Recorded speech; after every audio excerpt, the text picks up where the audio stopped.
السلام علیکم ورحمۃ اللہ وبرکاتہ۔ سکسیسفل لائف ود اسلام، میں ہوں آپ کا اپنا نعیم تیفور، چشم بد دور بہت ہی دور۔ آج کا موضوع ہے حفظ قرآن، تلہ گنگ اور ظہیر الدین بابر۔ کیوں؟ حیران کن بات ہے نا، کیسا عجیب۔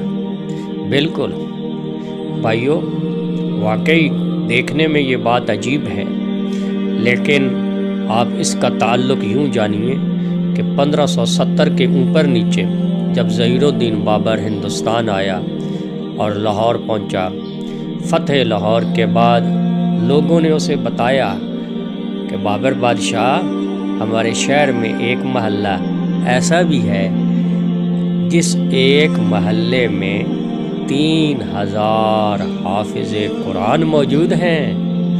بابر بڑا حیران ہوا، اس نے کہا بھائی دکھاؤ تو تب یقین کروں۔ چنانچہ لوگوں نے اسے وہ محلہ دکھایا۔ پتہ ہے اس محلے کا نام کیا تھا؟ تاریخ لاہور والے لکھتے ہیں اس محلے کا نام تھا تلہ۔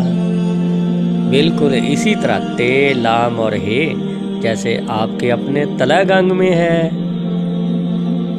بابر بڑا خوش ہوا، اس نے ان لوگوں کو نواح جہلم میں جاگیر عطا کی۔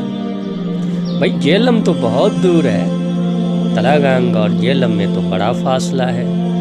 تو بھیا یاد رکھیں 1901 تک تلہ گنگ جہلم کا حصہ تھا۔ تلہ گنگ کی وجہ تسمیہ میں ایک یہ بھی رائے ہے، اگرچہ اس رائے کا ذکر آج تک کسی بھی مورخ نے نہیں کیا۔ عجیب بات ہے، شاید وہ محلہ تلہ سے واقف نہیں۔ محلہ تلہ لاہور کے اس علاقے میں آباد تھا جسے آج کل نیو ہاسپٹل کہا جاتا ہے، یہیں کہیں ہوا کرتا تھا۔ وہ لوگ وہاں سے ہجرت کر کے ادھر آ گئے، اور وہاں جو حافظ قرآن تھے ان لوگوں نے اپنی نسل کو بھی اسی نیک فریضے پہ قائم دائم رکھا۔ آپ یقین جانیے آج بھی تلہ گنگ کا شمار ملک کے ان علاقوں میں ہوتا ہے جہاں کثرت سے حفاظ پائے جاتے ہیں، بلکہ یہاں بعض گاؤں تو ایسے بھی ہیں جہاں پورا گھر ہی حافظ قرآن ہے، جیسے پیڑا فتیال، لیٹی۔ ان گاؤں میں تو شاید ہی کوئی گھر ہوگا ایسا بد نصیب جس میں حافظ قرآن نہ ہو، اور میں ڈھونڈنے کو ایسے گھر بھی مل جائیں گے جہاں میاں بیوی، بچے، بیٹیاں، بیٹے سبھی اس نعمت سے بہرہور ہیں۔